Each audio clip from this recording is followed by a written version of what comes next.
आकाशवाणी मुंबई केंद्र.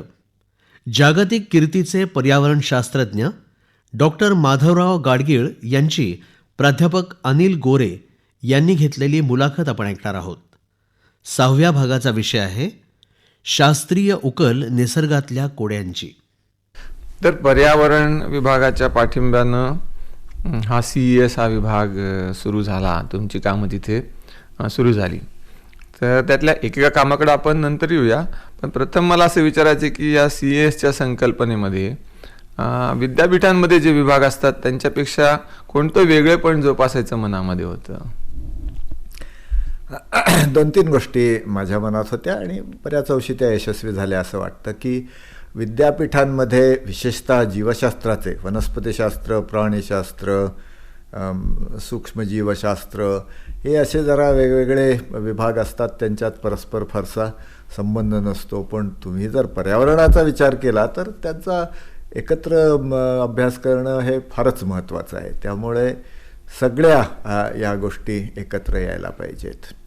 दुसरं म्हणजे नवी जी आधुनिक तंत्र आहेत, रिमोट सेन्सिंग, अशा गोष्टींचा इंडियन इन्स्टिट्यूट ऑफ सायन्समध्ये काम करणं खूप जास्त सोपं आहे. कारण खूप चांगले इंजिनियर आमच्याकडे होते.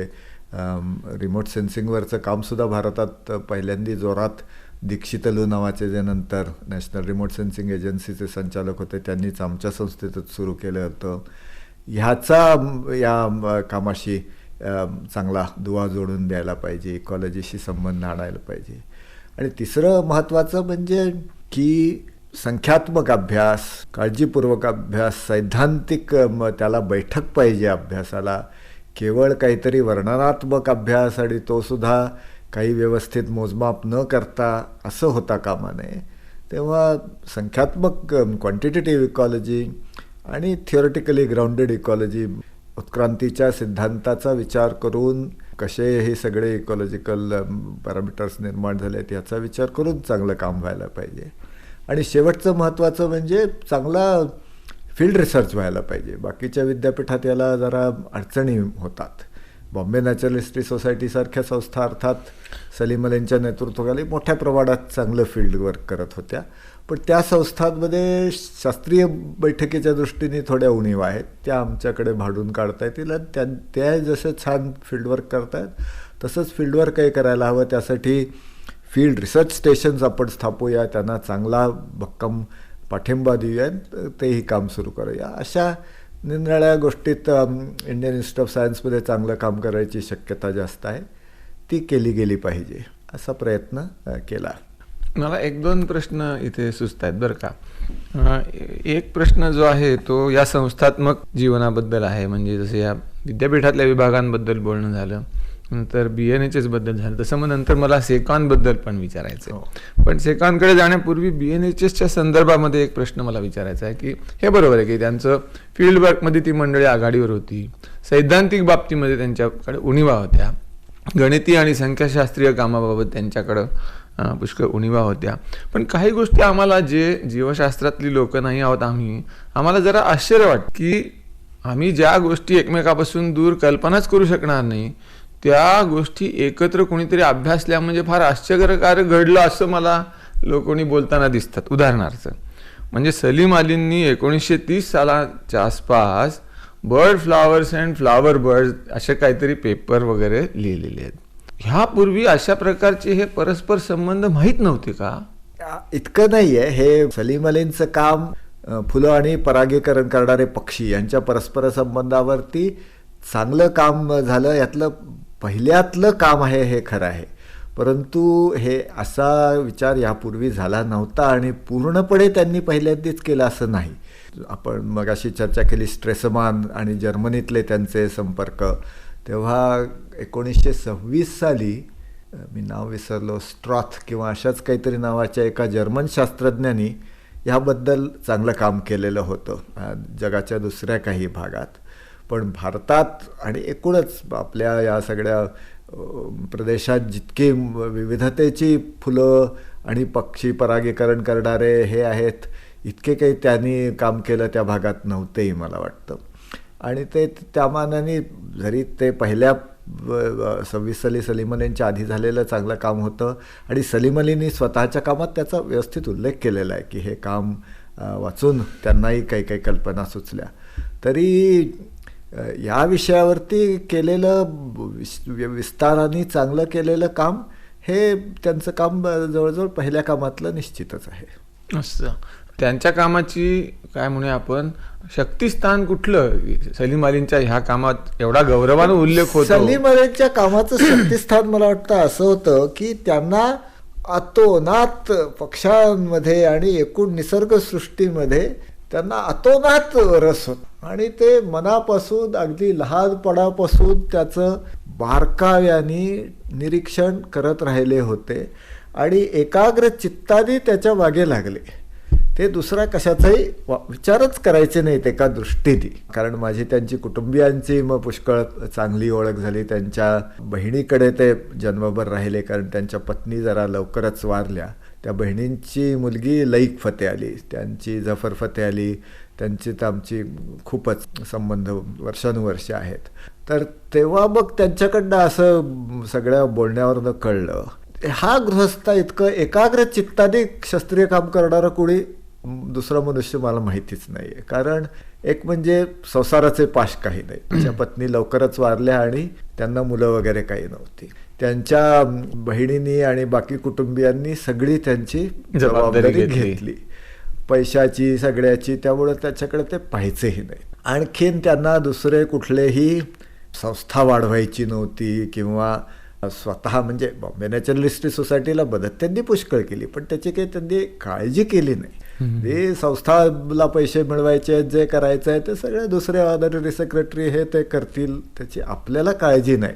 त्यांचा नावाचा फायदा त्या लोकांना व्हायचा आणि ते मिळवायचे ते सगळं ठीक आहे. त्यामुळं त्यांना ज्या गोष्टीच्यात रस होता त्या गोष्टीवर त्यांनी एकाग्र चित्ताने काम केलं आणि वयाच्या मी म्हटल्याप्रमाणे अगदी 12व्या वर्षापासून ते बारकाव्याने पाहत राहिल्यामुळे खूप बुद्धिमान होते. त्यामुळे त्यांना त्याचा इतका समज होता. पुन्हा कुठल्या चौकटीत काम करायची जरूर नव्हती. असं नव्हतं की बॉटनी डिपार्टमेंटमध्ये नोकरी मिळाली का झुऑलॉजीत मिळाली का काय. त्यांनी कधी पदवी त्यांना मिळाली नव्हती. त्यांनी BScला सेंट झेवियर्समध्ये तासाला बसले पण त्यांनी BSc डिग्री घेतली नव्हती. त्यामुळे ही काही बद्धता नव्हती कुठल्याही चौकटीत काम करायला पाहिजे. मन मानेल तसं पण लक्ष केंद्रित करून मनापासून त्यांनी काम केलं.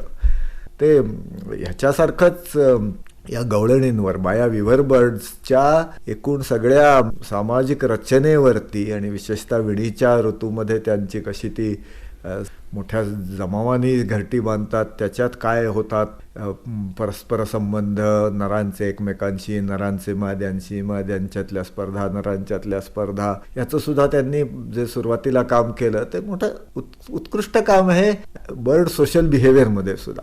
पण ते सुद्धा ते काही असा विचार करत नव्हते की हा एक विषय आहे आणि ह्याच्यात मी काहीतरी करायचं आहे. त्यांना त्याच्यात रस होता आणि त्यांनी ते केलं. मग आपण जर असं म्हणालो की ह्याच्यामध्ये मूलभूत फरक आहे. तुम्ही असं दिसतंय की निसर्ग हा तऱ्हेतऱ्हेची कोडी माणसाच्या बुद्धीसमोर मांडणारा आणि त्या कोड्यांची उकल हा तुमच्या दृष्टीने गाभ्याचा भाग आहे आणि निसर्ग पाहण्यामध्ये आनंद आहे वगैरे, परंतु शेवटी मुख्य गोष्ट जी आहे ती ही कोडी सोडवणं असं तुमचं दिसतं आणि त्यांच्या दृष्टीने जे समोर आहे ते बघणं. पण ते बघतोय त्याच्यात जी सहज कोडी सुचतात ती म्हणजे ते विचार करायचे हे निश्चितच होतं. पण त्याच्यात तुम्ही आता शास्त्रीय चौकटीत आपण विचार करून त्याची ती त्या एका विकसित पद्धतीने कोडी सोडवायला गेलोय वगैरे असं त्यांच्याकडे काय नव्हतं. आता BNHSच्या बाबत आता काही आपण टिप्पणी केली तर सेकॉन ही BNHS पासूनच एक प्रकारे निर्माण झालेली संस्था ना. सेकॉनचं संस्थात्मक जीवन कसं विकसित झालं किंवा नाही झालं? अवघड आहे. कारण सेकॉनला एकूणच वाढणं अवघड होतं पहिल्यांदीच की बॉम्बे नॅचरलिस्ट सोसायटीने सेकॉनला निर्माण केली एका दृष्टीने, परंतु त्यांना काही असं वेगळं वाटून दिलं नाही. म्हणजे खरं काय झालं, मला अध्यक्ष नेमला होता सरकारने एका समितीचा सेकॉननी काय करावं हे ठरवायसाठी. तर मी बॉम्बे नॅचरलिस्ट सोसायटीचे लोक त्या समितीचे सदस्य होते. मी त्यांना सारखं सांगत राहिलो की तुम्ही जर असं म्हणत असाल की बॉम्बे नॅचरलिस्ट सोसायटी सगळं करत राहील आणि सेकॉननी त्यातल्याच काही गोष्टी करायच्या, त्यांना काहीही तुम्ही वेगळं क्षेत्र करून देणार नाहीत. मी सुचवत होतो की बॉम्बे नॅचरल हिस्ट्री सोसायटीनी सभासदांबरोबरचे संबंध, पब्लिक कॅम्पेन्स कन्झर्वेशनच्या, नेचर एज्युकेशन हे आपलं क्षेत्र समजावं आणि शास्त्रीय संशोधन हे क्षेत्र सेकॉदला तुम्ही वाटून द्यावं. तुमच्यातलीच ती संस्था आहे, तुम्ही अशी कार्यविभागणी करा. नाहीतर काय होईल, तुम्ही सगळं ते शास्त्रीय संशोधन तसंच चालू ठेवणार आणि हेही काहीतरी करणार म्हणजे, आणि पुन्हा ती तुमच्या हाताखाली राहणार संस्था, त्या गव्हर्निंग काउन्सिलवर तुमचे लोक महत्त्वाचे राहणार. म्हणजे तुम्ही एकाच ग्रांटसाठी, अनुदानासाठी स्पर्धा करणार, हे काही होणार नाही मी म्हटलं. आणि तुम्ही असं करू नका. तशी मग बॉम्बे नॅचरल हिस्ट्री सोसायटीच्या लोकांनी मला सरकारला सांगून त्या अध्यक्षपदावर काढून टाकलं. म्हटलं ठीक आहे. आणि मग त्यांनी तसं मी म्हणत होतो करू नका तसं ते संस्थेच्या रचना केल्या. दुसऱ्यांना ओबेद सिद्दीकी मोठे चांगले शास्त्रज्ञ आहेत, पण त्यांना याच्यातली काही कल्पना नव्हती, त्यांनी काही त्याच्यात लक्ष दिलं नाही. बॉम्बे नॅचरल हिस्ट्री सोसायटीच्या लोकांनी जो अहवाल लिहून दिला तो त्यांनी सरकारला सुपूर्द केला. त्यामुळं त्या संस्थेला एकूण काही वेगळं व्यक्तिमत्व हे करायला अवघड होतं. दुसरं काय झालं, विजयन माझे फार चांगले स्नेही आहेत, पण ह्या संस्थेला नेतृत्व करायला जे मोठा शास्त्रीय दृष्टिकोन हवा, आणखीन शास्त्रीय जगतात स्थान हवं की ज्यामुळे आदराने लोक त्यांना वागवतील, तेवढं काही त्यांना ते जमलं नाही. त्यामुळे पुष्कळ त्यांच्यात एकमेकांच्यात होऊन ते काही इतकी संस्था नीट नावारूपाला आली नाही. मग आपण आता बोलूया CES मध्ये हाती घेतल्या गेलेल्या वेगळ्या वेगळ्या कार्यक्रमांच्या बद्दल, किंवा CTS मध्ये चालू असलेले परंतु पुढे CES मध्ये ते कंटिन्यू केले गेले. तर त्यातला पहिला मला विचारायचा आहे कार्यक्रम तो आहे बांबूच्या अभ्यासाचा. आणि आपण बोललो की त्या राजकीय कारणामुळं हा प्रश्न असा काय म्हणूया आघाडीवर आला की ह्याच्याबद्दल काहीतरी केलंच पाहिजे, आणि म्हणून मग त्याच्याकडे बघायला सुरुवात झाली. मग पुढं काय काय झालं या संदर्भामध्ये? तर 1975च्या सुमाराला एक Karnataka council for science and technology म्हणून कर्नाटक राज्य सरकारने स्थापन केलेली संस्था आहे. त्याचे उपाध्यक्ष त्यावेळेचे अर्थमंत्री होते घोरपडे. आणखीन त्यांना एकूण विशेषतः फोटोग्राफीत खूप वाईल्ड लाईफ फोटोग्राफी याच्यात ते चांगले तरबेज आहे, त्यामुळं त्यांची माझी ओळख झालेली होती. त्यांना असं जाणवलं की ह्या कागदगिरण्या आणखीन कर्नाटकातले बुरुड लोक यांच्यात एकमेकांच्यात तणाव आहे. बुरुड लोकांची तक्रार होती की कागदगिरण्यांमुळे आमच्या पोटावर पाय आलेले आहेत आणि एकूण कागदगिरण्या म्हणत होत्या आम्हाला पुरेसे बांबू नाही आहेत, तर काहीतरी याबद्दल विचार करायला पाहिजे. तेव्हा ते मला म्हणले की तू याच्यावर अभ्यास कर आणि त्या Karnataka state council for science टेक्नॉलॉजीच्या मार्फत आपण एक गट याचा बनवू आणि त्या गटातर्फे याच्यावर काम कर. तर त्यावेळी एक नुकतेच निवृत्त झालेले होते चीफ कन्झर्वेटर ऑफ फॉरेस्ट, फार चांगले गृहस्थ होते, त्यांना शास्त्रीय कामातही खूप रस होता. ते वेस्कोस पेपर मिलमध्ये फॉरेस्ट्री ॲडव्हायझर म्हणून त्यांचं काम करत होते. कैकिणी मला म्हणले की आधी माझी ते अनन्य विभागात असतानाही चांगली ओळख होती. कैकिणी मला म्हणले की तुला आम्ही मदत करू, तू दांडेलीला एक छोटंसं फील्ड स्टेशन बनवून याच्यावर काम सुरू कर. त्यामुळे मग आम्ही या वेगवेगळ्या अंगाने नरेंद्र प्रसाद त्यावेळी ह्या प्रकल्पावरती सहाय्यक म्हणून आले. नरेंद्र प्रसाद आणि मी दोघांनी मिळून वेगवेगळ्या पद्धतीने हे फील्डवर्क सुरू केलं.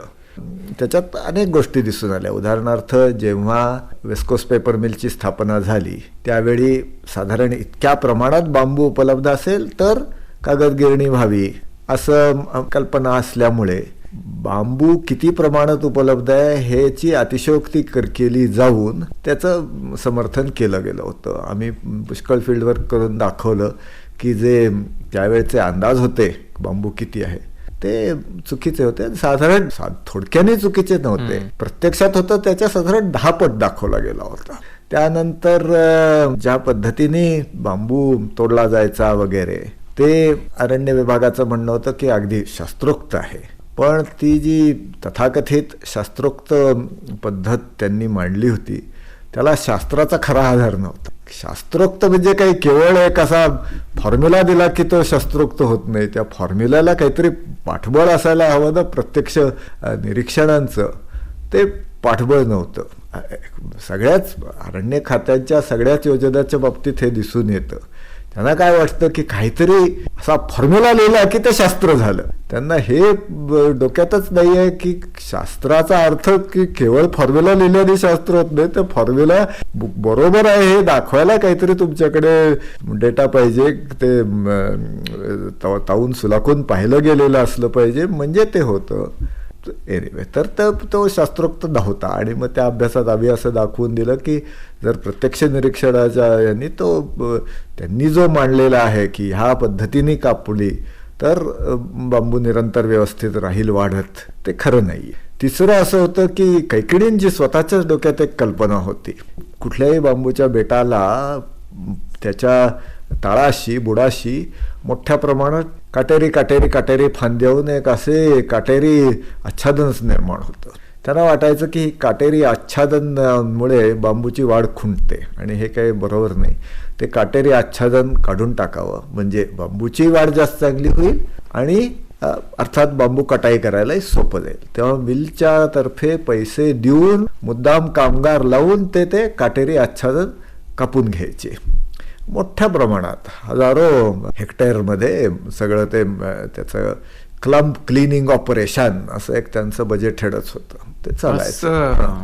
तशी मग आम्ही अभ्यास केल्यावर आम्हाला असं आढळून आलं की हे जे काटेरी आच्छादन असतं ते बांबूला नैसर्गिक मोठं महत्वाचं संरक्षण आहे.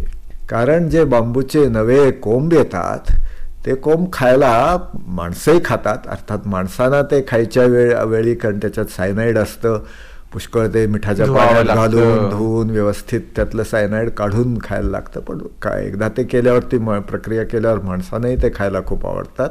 पण ते सायनाईड पचवायची शक्ती आहे अनेक प्राण्यांना. माकडं, म्हशी, सायळी, घुशी ह्या सगळ्या खुशीने ते कोंब खातात.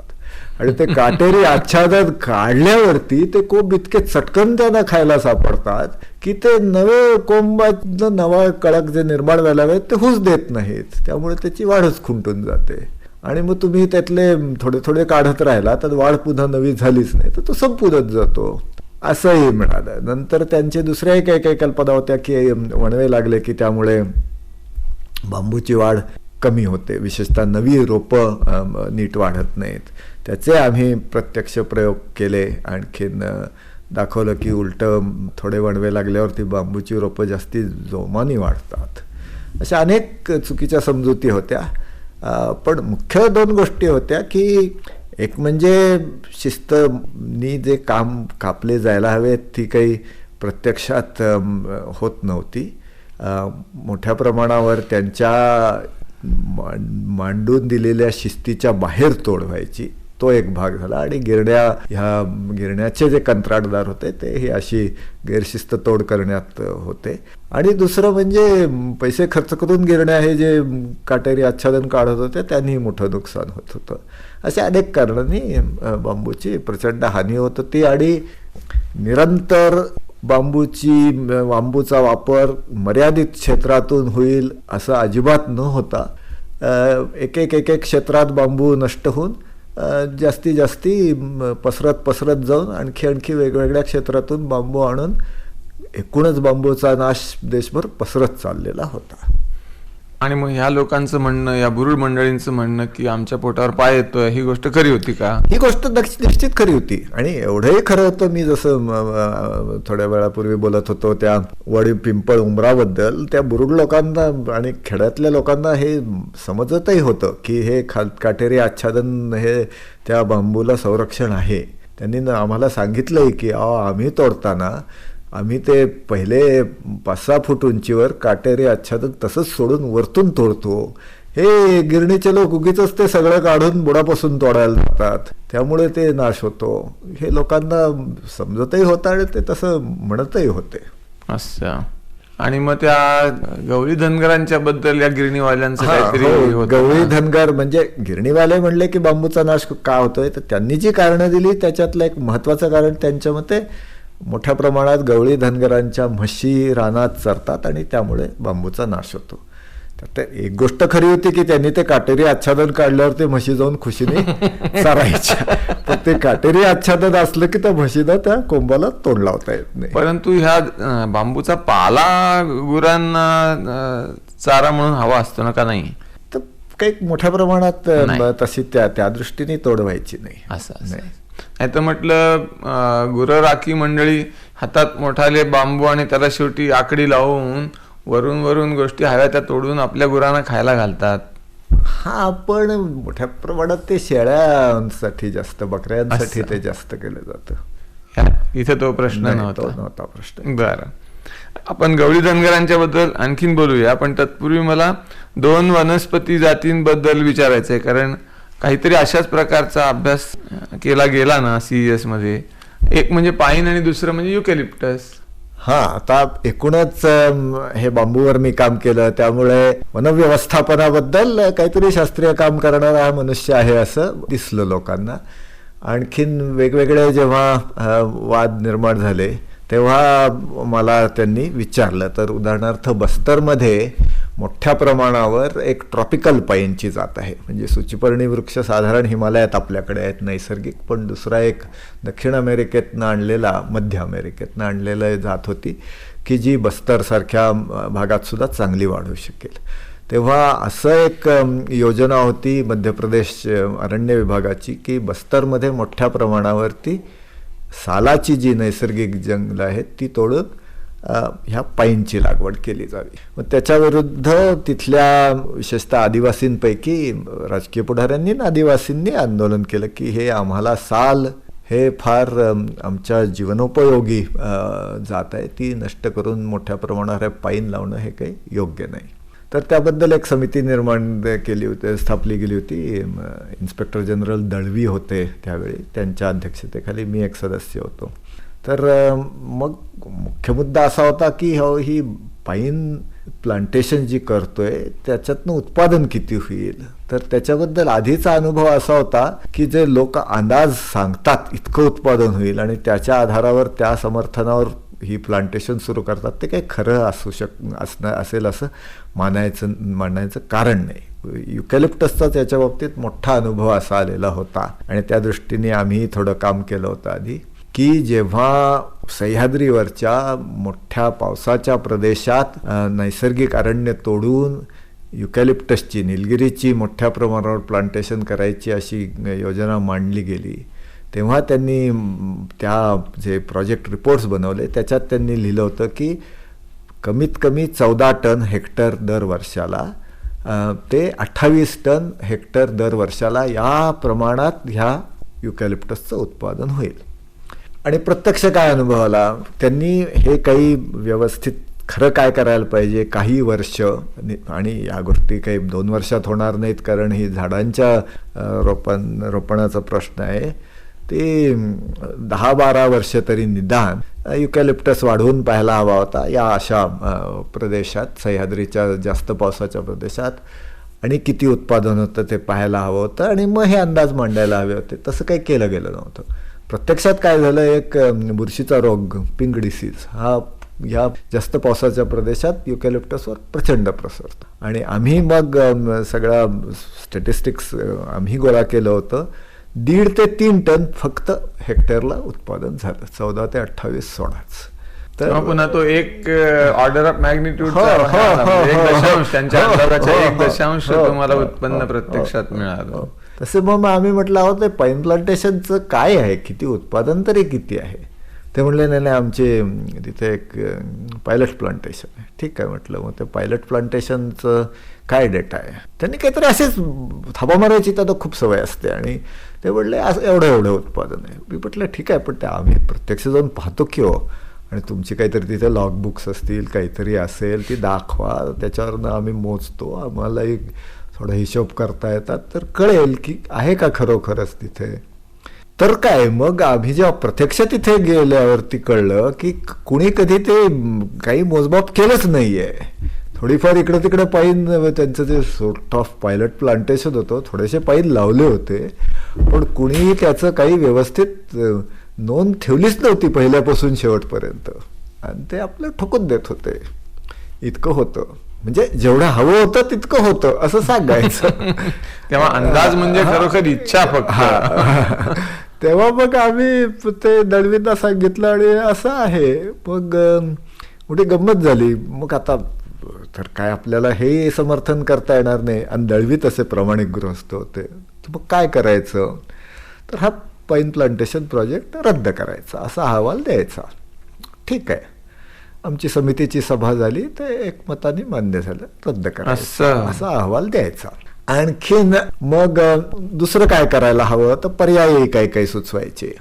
आणि विशेषतः मी तिथं जोरात प्रतिपादन केलं की त्या तिथल्या बस्तरच्या लोकांच्या दृष्टीने काय अनुकूल आहे हे करून, असं करून काही सहकारी संस्थाकडून असं असं करावं वगैरे. ठीक आहे, दळवींनी ते मान्य केलं, कारण ते स्वतःही गृहस्थ अनेक वर्ष, जरी ते अरण्य खात्यातले होते आणि शेवटी इन्स्पेक्टर जनरल होते, तरी अनेक वर्ष ते डेप्युटेशनवर सहकार खात्याकडे काम केलेले होते, आणि त्यांना सहकारी संस्थांबद्दल आपुलकी होती. तर हे सगळं बोललो आम्ही, आणि हे सगळं झालं. आणखीन मग ते रद्द झाली. पण गमत अशी झाली की जे हे सगळा निर्णय घेतला गेला हा त्या नोकरशाहीच्या दृष्टीने गैरसोयीचा होता. त्यामुळे ह्या समितीची मिनिट्स नाहीशी झाली. आम्ही सदस्यांना सुद्धा कधी मिळाली नाही. मी खूप प्रयत्न केला की अहो हे सगळं आपलं ठरलंय, तर मला दुसरी लोकांना दाखवायला आवडेल, म्हणायला आवडेल की असं करूया, पण ते काय कधी मिळालीच नाही, ती नाहीशीच झाली. बस्तर पाईन प्लांटेशन प्रोजेक्ट रद्द झाला, पण ती कागदोपत्री का रद्द झाला, त्यानंतर पर्याय काय सुचवले, हे सगळं नष्टच झालं. असं ह्या बांबू प्रकरणामध्ये हे नवीन पिल्लू निघालं ते म्हणजे गवळी धनगर आणि त्यांच्या म्हशी आणि त्यांचा बांबूच्या उत्पन्नासंदर्भामध्ये रोल, आणि त्यातून तुम्ही गवळी धनगरांचा अभ्यास सुरू केलात. तर आता त्या गवळी धनगर अभ्यासाबद्दल थोडंसं सांगा. हां, तर ह्या सगळ्या अरण्य अधिकारी आणि कागदगिरणी यांचा मोठा रोख होता. ते म्हणले की दांडेलीच्या परिसरात विशेषतः गवळी धनगर हे अलीकडे आलेले आहेत. ते खरं होतं की गवळी धनगरांची मूळ वस्ती मुख्यतः महाराष्ट्राच्या सह्याद्रीत होती, जिथे हिवतापाचा प्रादुर्भाव नाही.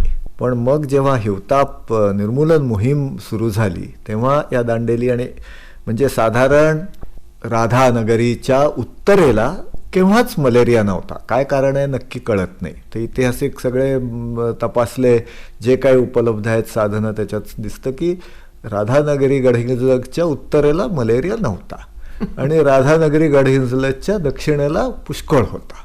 हे इकॉलॉजिकली तसे बरेचसे एकमेकासारखेच प्रांत नाही, पण जिओलॉजिकली उत्तरेला डेक्कन ट्रॅप आहे आणि दक्षिणेला इग्नियस ग्रानाइट आहे.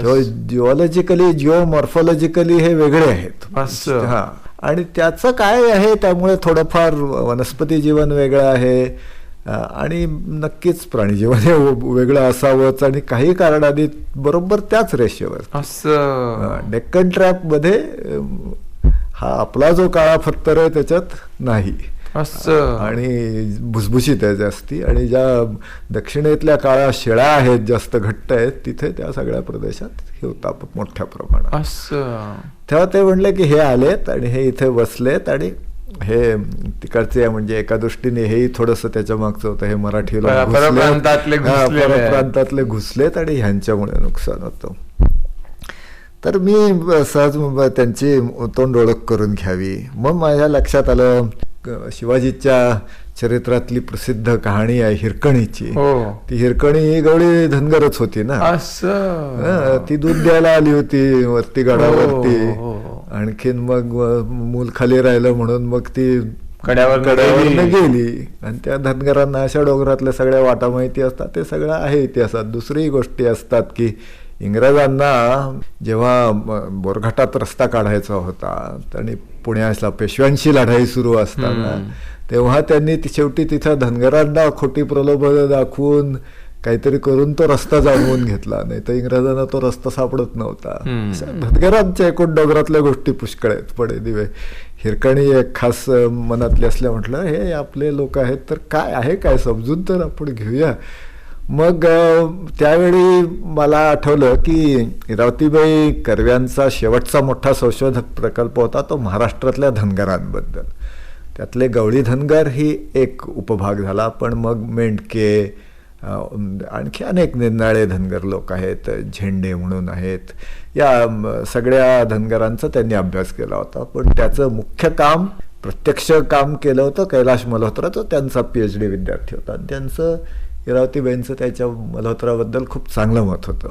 तेव्हा मग मी म्हटलं की मग आपल्याला जर धनगरांबद्दल काही अभ्यास करायचा असला तर यांची मदत छान होईल. म्हणून मग त्यांना ते जेनेटिक्स अँड सोशल ऑर्गनायझेशन परिसंवादाला मुद्दाम बोलावलं. मग तिथे आल्यावर त्यांच्याशी चर्चा केली की आपण असं करूया का. ते त्यांनाही खुशीने हो म्हणले. मग आम्ही संपूर्ण कर्नाटकाच्या आणि महाराष्ट्राच्या संबंध या डोंगराळ भागात या धनगरांची काय वस्ती आहे, त्यांनी किती गुरं आहेत, त्यांची किती म्हशी आहेत, गायी आहेत, शेरड्या आहेत, काय आहे, त्यांचा वनस्पती जीवनावर काय परिणाम होतो आहे, याचा 2-3 वर्ष खोलवर अभ्यास केला. आणखीन त्यांना पर्यायी काय जीवनपद्धती शक्य आहे का, की ज्यामुळे त्यांचे आणि वनविभागाचे वगैरे जे संघर्ष मोठे चालले ते टाळता येतील का, असं केलं. आणि खूप मजा आली, कारण एका निसर्गावरती जवळजवळ पूर्ण अवलंबून असलेल्या समाजाचा आणि निसर्गाचा परस्पर संबंध कसा असतो. म्हणजे असं आता लोक म्हणतात की मनुष्य हा एक पर्यावरणाचा भाग आहे असं समजूनच आपण करायला पाहिजे, तो काही वेगळा नाही. तर तशा दृष्टीने त्या 77 ते 80 आम्ही अभ्यास केला. छान अभ्यास झाला, मजा आली. धनगरांच्या संदर्भामध्ये ज्या अनेक कथा आहेत त्याच्यापैकी ही त्यांच्या देवांच्या बद्दलच्या कथांबद्दल मी कुठेतरी वाचल्याचं मला आठवत आहे. वाघजाई, हा ते मल्होत्रांनी आणि मी दोघांनी मिळून आम्ही एक लेख लिहिला होता की हे जे मी आधी देवरायांचं काम जे करत होतो वर्तकांबरोबर, ते थोडंफार चालूही होतं. आणखीन एका वेगळ्या दृष्टीने मल्होत्रांनी वेगवेगळ्या देवांच्या कथांचा या धनगरांच्या संबंधित देवांबद्दल कथा गोळा केल्या होत्या. तेव्हा आम्हाला असं आढळून आलं की आपल्याकडे शेकडो देव आहेत. 84 लक्ष देवांचा देश म्हणतात वगैरे, का किती म्हणतात असंच काहीतरी, बऱ्याच 32 कोटी. 32 कोटी 84 लक्ष योनी, ते वेगळं 32 कोटी लोकांचा देश वगैरे. आणखीन तुम्ही जर गावागावात बोललात तर गंमत असते. एक म्हणजे तुम्ही म्हणता आम्ही देवरायांबद्दल बोलायचो, तर ह्या राहटीतली देवी कोण, ते म्हणायचे जनाई. आणि मग त्या राहटीतली देवी कोण, ती चौडी. तर चौडी आणि जनाई एकच का, तर म्हणायचे हो त्या दोन्ही तशा पार्वतीच्याच अवतार आहेत. पण म्हणायचे तसं असलं तरी ही जनाई वेगळी आहे आणि ही चौडी वेगळी आहे. म्हणजे त्या ज्या स्थलदेवता वेगळ्या वेगळ्या होत्या, त्यांचं एका दृष्टीने वेगळं व्यक्तित्व होतं. परंतु मग काही एका संस्कृतीकरणाची प्रक्रिया किंवा काय जी हिंदू धर्माच्या उत्क्रांतीच्या प्रक्रियेत त्यांना सगळ्यांना पार्वतीच्या अवतार ठरवण्यात आलं, असं वेगवेगळ्या गोष्टी झालेल्या आहेत.